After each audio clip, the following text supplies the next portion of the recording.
An international team of astronomers says it has discovered what appear to be planets that are not orbiting stars. Some scientists have suggested the existence of such free-floating planets in space. The team, which includes researchers from Japan's Nagoya and Osaka universities, says it has discovered 10 such suspected floating planets. The planets each have a mass approximately equivalent to that of Jupiter. The discoveries were made over 18 months, starting in April of 2006, using a special telescope at an observatory in New Zealand. The researchers say the discovered celestial bodies must be floating planets because, unlike fixed stars, they do not emit light. They say they found no fixed stars near these planets. The discoveries are a step toward learning how planets were created and how they develop. Some scientists expect that a NASA surveyor to be launched in 2020 will be able to capture images of these floating planets. Imagine a planet floating freely through the universe, not orbiting any star. Well, astronomers think they may have found one, and it's only 100 light years from Earth. That makes it easier for researchers to test new techniques for examining the environments of alien worlds.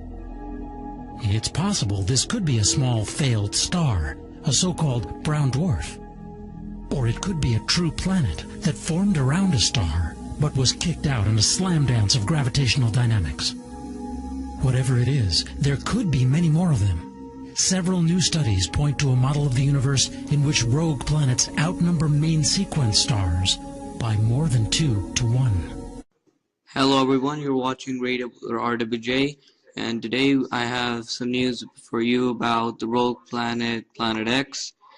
And this has sort of been confirmed by NASA. First they said there's no such planet like that, but now they've observed a planet like Nibiru. They say it's unlikely to destroy Earth, but they're giving us little clues.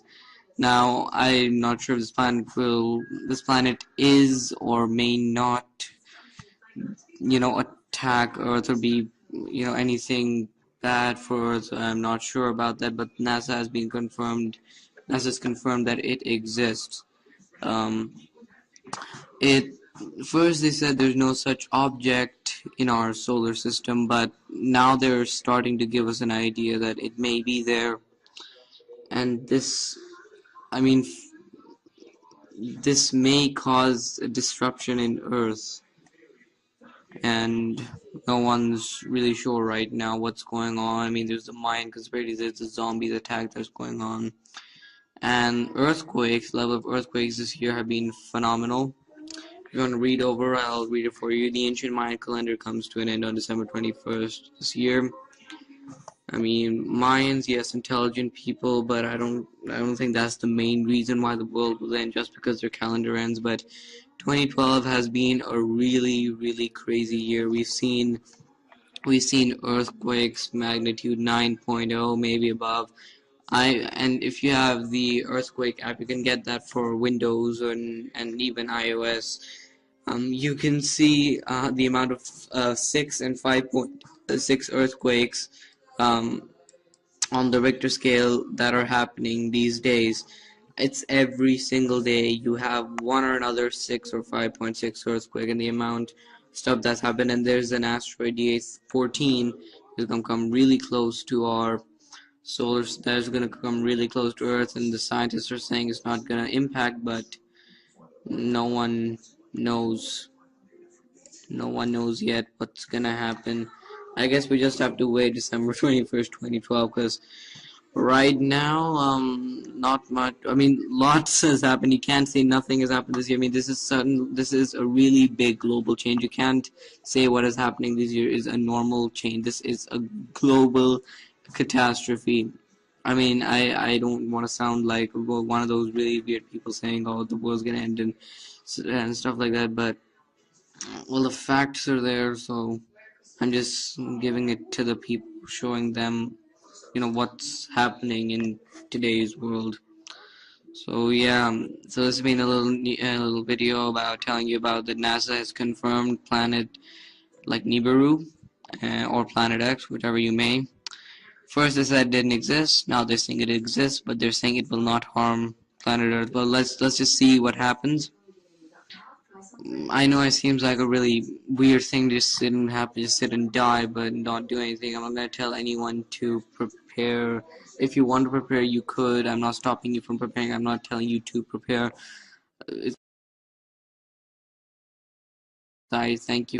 We want to present to you some rather compelling evidence that would substantiate the belief that the Earth is now in the midst of an erratic wobble, which in turn is contributing to the extreme Earth and climate changes that are having such a profound effect upon our planet at this time. We often get numerous comments from viewers and occasionally from our subscribers that Earth and climate changes are just part of the natural process of a world that is continuously changing. And this has been true in some respects throughout our existence. But what we are now experiencing across the globe in the way of extreme weather events and also catastrophic Earth changes, they go beyond the scope of natural occurrences. They are becoming unprecedented in nature. In one of our recent videos, we presented an article from National Geographic, which indicates that scientists now believe that climate change is causing the poles to shift at an accelerated rate. But if you really take the time to analyze the data and study the facts, wouldn't it make more sense to conclude that it is actually the shifting poles that are causing the sudden change in the world's climate? You might ask, how is that so? And so we would ask to you, go back and look at the history of the world. There has in fact been a number of pole shifts throughout the existence of this planet. And just because the world is now inhabited by humans who are living in a modern technological age, well, this doesn't mean that a major pole shift is outside the realm of possibility in our lifetimes. It is, however, conceivable that we are now in the initial stage of the pole shift that Edgar Cayce envisioned, and that which Albert Einstein had acknowledged would occur. So we can speculate as to why we are witnessing these sudden changes on our planet, and what might be causing these changes, but the facts do speak for themselves as to exactly what is happening at this time. Some of you keep insisting that we show irrefutable evidence that the Earth is being turned upside down, and that a rogue planet in our solar system is responsible for the Earth shifting on its axis, which is a belief now held by the Inuit elders who have observed the skies and the sun for a generation. Then there are others of you who claim that we have been saying for the last 15 years that Planet X would be coming. Well, all we can tell you is that we have been waiting for 3,600 years for its return. A planet which is 5 times the size of Earth, that moves in a retrograde orbit. This isn't going to be the type of planet that travels at a rapid pace across our solar system. Then again, if the planet were visible to the naked eye, would you then believe? We will tell you this, that the world is beginning to see a period of great tribulation, and the arrival of Planet X may come much sooner than any of us would have imagined. Now, we are not trying to be fear-mongers or alarmists. There are already too many of them out there. We are just trying to present common sense evidence to the public. So here are some of the things we know for sure. Earth changes are increasing dramatically worldwide. In fact, since 2012, earthquake and volcanic activity has risen on a phenomenal level. Volcanoes are approaching 40 eruptions per day. That's right.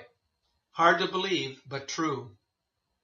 Earthquakes in the Ring of Fire are more frequent and are occurring in unusual areas where people are not accustomed to them.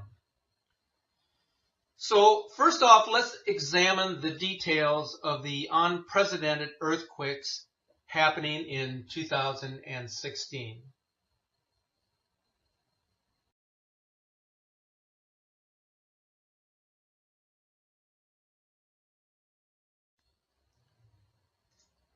The earthquake activity along the Pacific Ring of Fire has been nothing short of unprecedented. From coast to coast, there have been a surge of activity that earthquake researchers are taking note of at this time. On February the 16th of 2016, a report from stuff.co.nz reported a 6.0 magnitude earthquake, which was felt as far south as Dunedin. Now, coincidentally, this earthquake was shown as a magnitude 5.9 on the EMSC website, which would be different from what was shown on the GeoNet site. There have been a number of recent earthquakes taking place in New Zealand that range in magnitude of 4.3 down to 3.6. And then, of course, the 6.0 that was just recently recorded. But of all the earthquakes 3.0 or greater that were shallow in depth, this is a spike in activity that is more dangerous because the tremors are happening near the surface. The earthquake activity that has been recorded on the RSOE website is from the last 2 days alone, which is also very alarming. With the Alpine Fault overdue for a major quake and the amount of activity taking place at the moment, we feel it is wise for New Zealanders to be ready. We should also note that California is continuing to experience tremors with some rare earthquakes recently, along with several smaller earthquakes all taking place within the last few days. Now, moving down to South America, there has been a spike in earthquake activity in the past 24 hours, measuring in the magnitude of 4.8 down to 3.6.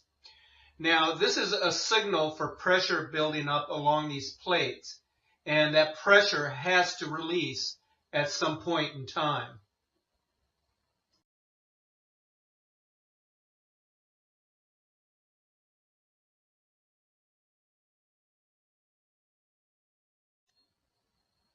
If you take a look at this chart, you will see that fireball events were recorded as in the hundreds per year in the year 2005. By 2011, there had been over 1,500 reports of fireballs.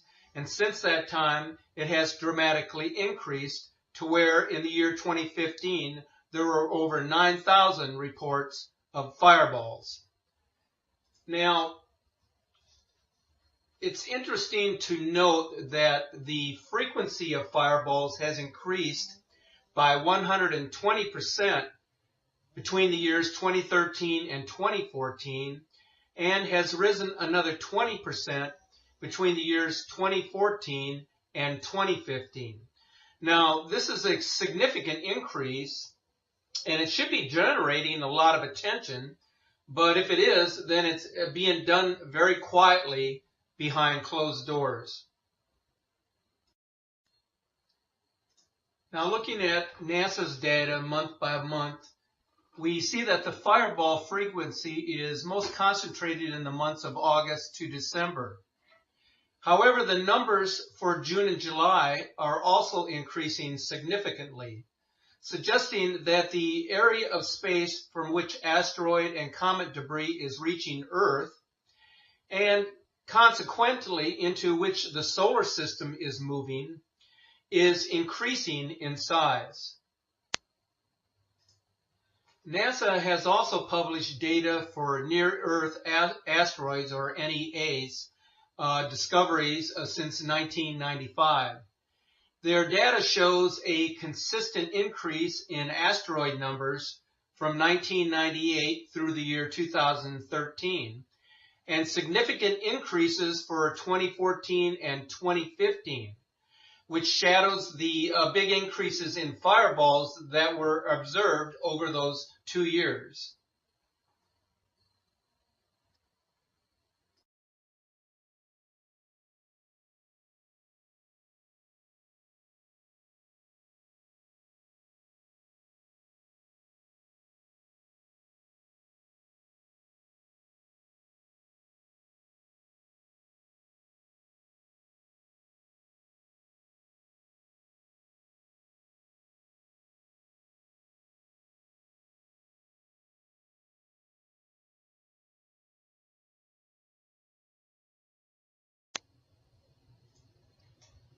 Now this chart shows NASA's identification of fireballs since October of 2013. Note that the vast majority of fireballs are classified as sporadics. In other words, they are not identified with any known meteor shower. Now they may occur during the same time period as a named meteor shower, but they travel in different directions and occur in different parts of the sky. So what's happening in our solar system? It appears that one of a couple of things is happening. The solar system is moving into an area of space where it is encountering a higher density of rocks and asteroids, along with the debris trails of some comets.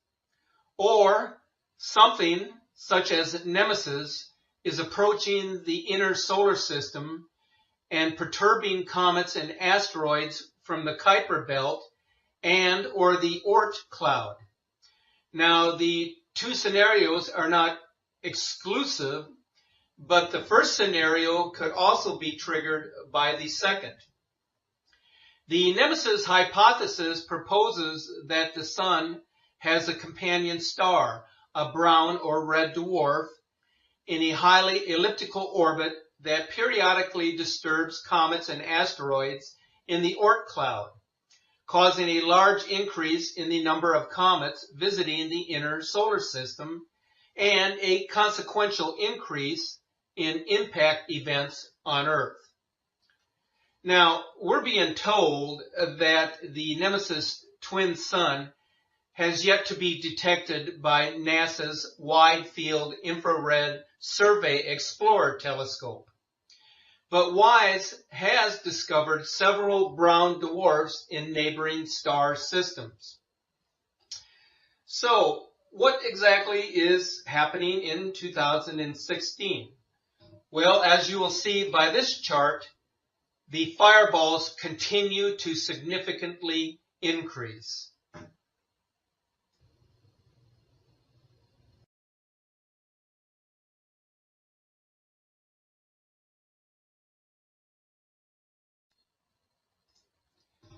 The weather keeps getting more and more extreme, with records being broken every day. Here's a shocking example for you. In the year 2015, this was the first year in records going back to the year 1875 that we have seen more confirmed tornado-related deaths in December than in the rest of the year combined. We now not only have land hurricanes, but we have winter blizzard cyclones and river flooding at the same time. We're seeing snow in areas where it has never snowed before. Vietnam, Laos, Taiwan, southern China, Okinawa, and the Caribbean. These are subtropical and tropical countries where they shouldn't have snow. Some of these places have received up to 7 or 8 inches of snow. For instance, in Vietnam, south of Hanoi, they received 7.87 inches of snow. This is the first snow ever in this area. Temperatures dropped into the mid-20s Fahrenheit in December, when normally it is supposed to be in the mid-70s. Meanwhile, in the Arctic, temperatures were 50 degrees above the average. Now, this has never happened before, where you have snow and 50 degrees below normal in the tropics, and then 50 degrees above normal in the Arctic. This is unprecedented. In December through January in England, where only a few flowering plants may be in bloom due to milder winters, there was this past winter more than 600 species in bloom, 612 to be exact. Never before in history has this happened. In addition, rains and flooding are at unprecedented levels across the globe.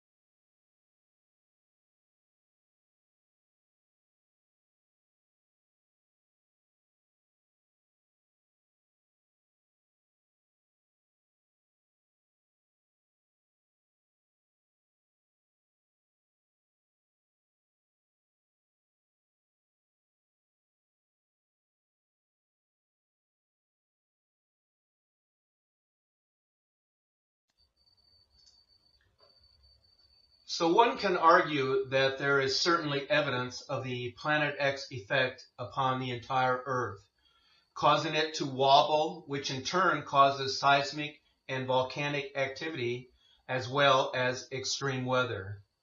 The Planet X effect is setting the Earth up for a coming pole shift.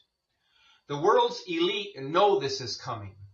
This is why they have prepared underground shelters and seed vaults in key parts of the world. This screen capture explains this relative to where the new equator is expected to be.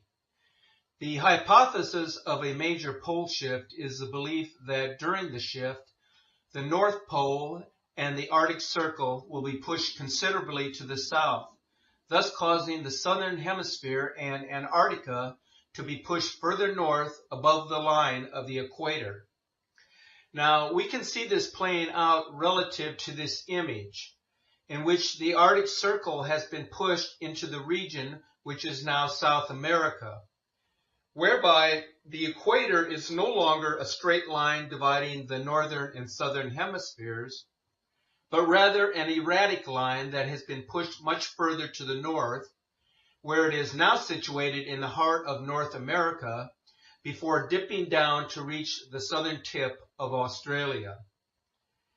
At the same time, Antarctica and the South Pole has been pushed up to where it is now situated in the region of China and Russia. So this is an interesting scenario and one worth considering when preparing for safe locations around the world. We are now in the preliminary stages of Earth's axis shift. The evidence of this can be seen in this photo taken after the earthquake, in which Kyushu Island in southern Japan was devastated. The drone footage you are about to see is absolutely astonishing. While watching this, it is difficult to believe the extent of the devastation that has taken place on Japan's southern island. In late April, a magnitude 6.5 earthquake was quickly followed by a magnitude 7.3 earthquake just 28 hours later. Those earthquakes made headlines all over the globe. But why was there such tremendous damage? Well, it turns out that those two major quakes worked in conjunction with more than 600 smaller quakes to cause historic devastation all across Kyushu. As you are about to see, giant fissures have opened up in the ground right along a fault line that runs directly across Japan's southern island. And this has a lot of people extremely alarmed. Once a major disaster falls out of the news, the rest of the world tends to forget about it. But for those on Kyushu, this crisis is far from over. Authorities are still scrambling to rescue those that have been stranded by the recent earthquakes. And at this point, it is a race against time. What is to happen during the coming polar shift could be best explained in a profound interview with Stuart Best, who is a documentary video producer, author, and publisher.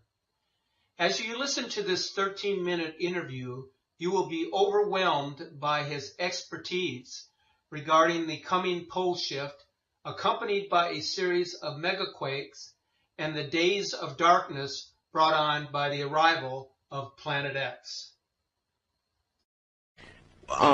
We have the North Pole and the South Pole. Mm-hmm. And we've always known it that way. North Pole's north, South Pole's south.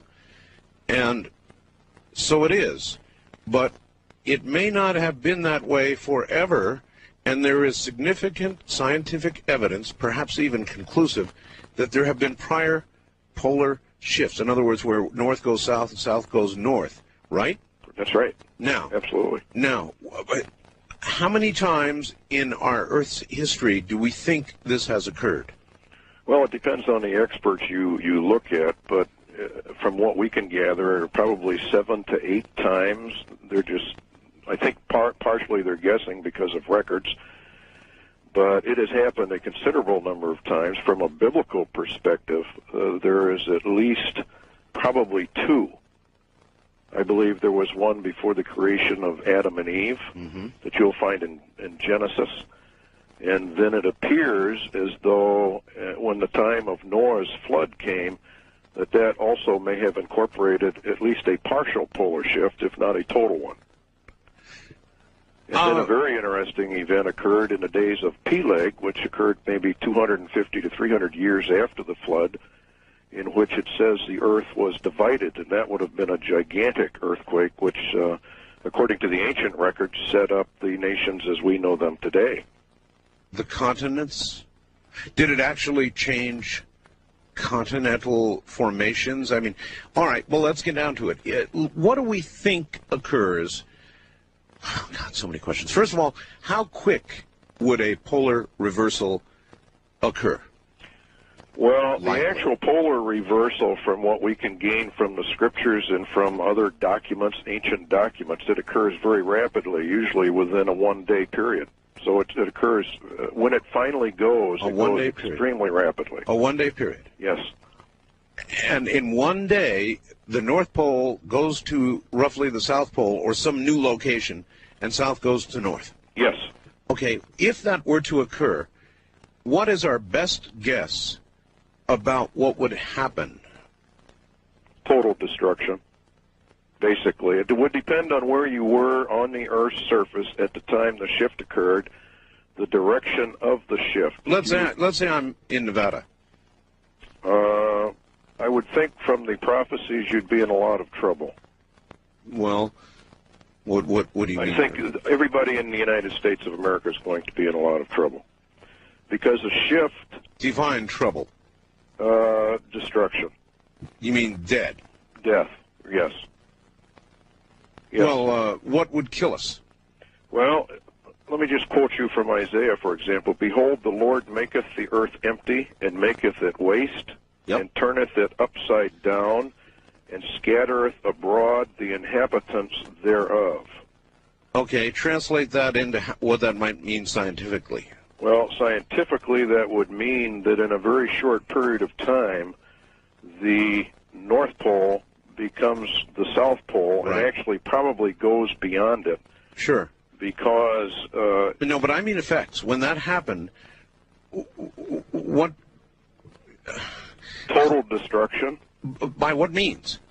By means of, well, shall we say, outside... almost outer space, cold, coming down to the surface. Oh. The scriptures indicate a tremendous roll cloud develops. If you've seen major squall lines, you've seen these roll clouds. Oh, listen, brother, I used to chase them. Right. I chased them looking for tornadoes, so yes, I'm extremely familiar with the roll cloud. Okay, now multiply that roll cloud by a tremendous margin, because what happens is the surface of the Earth changes directions rapidly, but the atmosphere above it does not. Wait a minute. The surface of the Earth changes directions. Right. In a shift, the Earth is tilted at approximately 22.5, 23.5 degrees. Right. All right. Now, when a shift occurs, Right. that tilt, the Earth, the North Pole, starts to slide to the south. Now, as it slides to the south, it is fairly solid, so the crustal part of the Earth just simply slides. But the Earth, or the atmosphere, does not catch up with it. It doesn't just move with it. Oh, my God. You know, I once had somebody on here talking about polar shift, and he said there would be 800-mile-per-hour winds. Oh, I would think probably at least that, probably even more. And so, if I just heard you correctly, you're saying the Earth's surface would move, but the atmosphere wouldn't. The net effect, though, would be atmosphere moving by us, or us actually, it wouldn't make any difference. The net effect would be stupendous winds. Yes. Yes. In fact, the atmosphere would actually begin to roll back as the surface of the Earth accelerates in the shift. My. Because the atmosphere cannot keep up with it. It begins to roll back, and it creates a huge vacuum area. For the first time, I understand this. And then air from the outer space comes down because it's super cold, and you have instant freeze of anything that happened to be there that would... I take it you mean actually upper atmosphere, Yes. the very thinner, very cold upper atmosphere. Yes. Anybody who's ever been in an airplane, one of the recent 747s, when you look at the outside temperature and you're only at like 40,000 feet, the outside temperature is like minus 80, minus 90 degrees typically. Yeah, it gets pretty chilly up there. Just that far up. So further up in the atmosphere, of course, it's if that were to suddenly come down... Well, you have instant freeze, which probably explains the findings in Siberia and whatnot. You mean the vegetation in the woolly mammoths? Yes. Yes.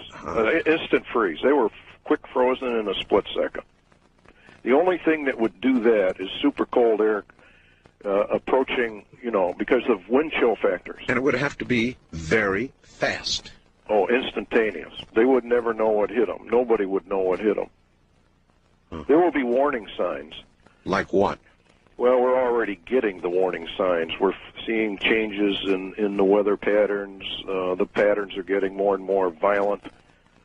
Boy, I'll tell you, there's no question about that. I think we're in the preliminary stages of a polar shift. Now, let me tell you a little story. This is a true story. I could read it because I've got it here somewhere, but I know it by heart. The Fujita scale of tornadoes actually goes to 12, but that's just an academic study. Mm-hmm. On Earth, in our atmosphere, it is impossible to have any, the scientists say anyway, meteorologists, impossible to have anything greater than what's called an F5 tornado at 318 miles per hour. Now, that's exactly what we had, was 318 miles per hour. That is the top, the very tip top of the F5 scale. At 319, which, by the way, they think they might have actually had, you would have an F6. And they say that's impossible. And yet, it occurred. And everybody who's been watching the weather maps knows the horrendous tornado season that we've had. And you're saying this is a harbinger. Yes, absolutely. In fact, it's going to increase tremendously. Then there's one more thing. And I've been dealing with this on my show now for 2 years. So I'll tell you about it. You can tell me if it means anything, Stuart. But from time to time, I will suddenly start getting all these emails and faxes, and people will start saying to me, hey, Art, guess what? My compass is suddenly deviating anywhere between 8 to 15 degrees west. And it's freaky. It's like the pole is wandering a little bit, and then it comes back. Mm-hmm. Well, a magnetic pole shift probably will precede the actual literal pole shift. When the magnetic poles shift and go into, I guess, what you could call them a dipolar reversal, there is a period of time in which the magnetic field actually collapses, according to the scientists that have studied this. In other words, goes to zero. Goes to zero. during that time, of course, you have all the lethal rays from the sun, et cetera, your orbital mass ejections and all that. Nothing to protect you from them, right? That's right, because it's the magnetic field that actually does most of the protecting, which is one of the reasons why your satellites or manned satellites are below the Van Allen belt, because they're protected by the Van Allen belt itself from the more lethal rays of the sun. So if suddenly it went to zero, in essence, we would be immediately, particularly if it's a bad solar cycle time, which, by the way, we happen to be coming up on. Yes. A solar maximum, they say, perhaps within the next year. You would then be wide open to a coronal mass ejection that could flip the poles? Yes. Well, I don't know if it would actually literally create the polar shift, but it could certainly rearrange the magnetic poles tremendously. And there are some scientists that have done some research on this, and they claim that when the poles go to zero, that it has tremendous effects upon the Earth, great shaking of the Earth, and then it reorientates itself, and the North Pole becomes the South Pole, et cetera, et cetera. Stuart, I have a fellow I interview from time to time named Major Ed Dames from SciTech, which is a remote viewing organization. He has remote viewed something that he calls a kill shot from the sun, and it sounds an awful lot like what you're talking about. Could well be. There's no question that the sun is involved in this, because the time of the polar shift, according to the scriptures, and the time of a solar nova are the same. The Bible indicates in the Old Testament that the moon will give off the light of the sun, and the sun will give off 7 times the light it has now. Now, that can only be described as a mini nova. You know, it's interesting you should mention this, because I've been reading these stories just in the last few days about scientists seeing these suns go into this apparent nova condition a lot lately. I mean, they've got all kinds of new information about it, and if other suns can do it, I mean, our sun is not that unusual. That's right. It could do it too, couldn't it? It not only could, according to the prophecies, it will. And actually, the way the Lord worded it, he said the heavens will be shaken, and the powers of the heavens will be shaken. In other words, things sort of go off from their normal course. The book of Enoch says the moon shall change its laws and not be seen for its proper period. Would anybody on Earth live through such an event? Yes, there are survivors. According to the scriptures, there are survivors. Well, not many. How about scientifically? I don't in any way put down the scriptures, and I realize you're coming at this from a Christian perspective, which is fine. But scientifically, if what you suggest occurred, how would anybody live? I think, again, it would depend on your location upon the planet in relationship to the spin of the polar shift itself. In other words, if you were in an area where you were sort of in the pivot area, probably not a whole lot would happen to you. But those on the outside of the shift, you see, would have tremendous damage. Oh, I absolutely do see. In other words, inside you would hardly feel the motion. Outside, you'd be thrown from here to Kalamazoo. Yes. So there you have it, folks. It's time to see the real evidence of what is truly happening in our world. The next couple of years could very well be the beginning of the Great Tribulation that so many scholars and theologians have spoken of. Take this time to ponder and study what has been presented to you in this video. And as always, you are encouraged to view